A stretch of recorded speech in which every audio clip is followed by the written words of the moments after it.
Hello మచ్చా, మీ అందరు ముందుకు నేను ఎందుకు వచ్చా అంటే పవర్ స్టార్ పవన్ కళ్యాణ్ అన్నకు అది ఒకే ఒక హెల్ప్ చేయాలని నేనైతే ముందుకు వచ్చా. అదేంటని చెప్తా, క్లియర్గా వినండి. మీకు నచ్చితే ఒక లైక్ చేసి ఒక షేర్ చేసి సబ్స్క్రైబ్ చేయండి.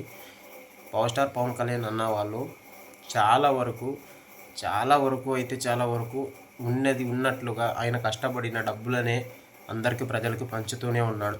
ఇంతవరకు చాలా పంచుకుంటూ వచ్చేసాడు, చేస్తూనే ఉన్నాడు. ఇప్పటికీ ఆయన సొంత డబ్బులు, ఆయన పార్టీ తరపున వచ్చిన డబ్బులు కూడా ప్రజలకే పంచుతూ వస్తున్నాడు. పంచుతూ వస్తున్నప్పుడు ఏముంటుందో అర్థం చేసుకోండి. అన్న దగ్గర ఏ ఒక్క రూపాయి కూడా మిగిలైతే లేదు. ఇప్పటికే చాలా వరకు అయిపోయింది.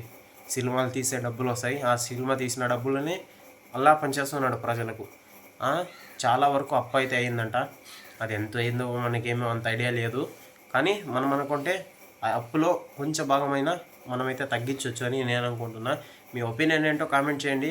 ఖచ్చితంగా ఆ అప్పుని తీర్చొచ్చా లేదా అనేది మీరు కామెంట్ చేయండి. మీరు అనుకుంటే, మనమంతా అనుకుంటే, power star Pawan Kalyan fans అనుకుంటే ఖచ్చితంగా ఏదో ఒక కొద్దిగా అన్నా హెల్ప్ అవుతుంది అని నేను అనుకుంటున్నా. మీ ఒపీనియన్ ఏంటో కామెంట్ చేసి చెప్తే నెక్స్ట్ పార్ట్ నేను అయితే వీడియో తీస్తా. ఖచ్చితంగా చేద్దామనే వాళ్ళు కామెంట్ చేయండి గైస్. ఎందుకంటే power star Pawan Kalyan fans కోసమే నేను ఈ వీడియో అయితే తీస్తున్నా. వేరే వాళ్ళకు నేను అస్సలు చెప్పట్లేదు. మీ ఒపీనియన్ ఏందనేది కొద్దిగా కామెంట్ చేసి చెప్పండి. ఏదైనా తప్పుగా మాట్లాడింటే నన్ను అయితే క్షమించేసేయండి.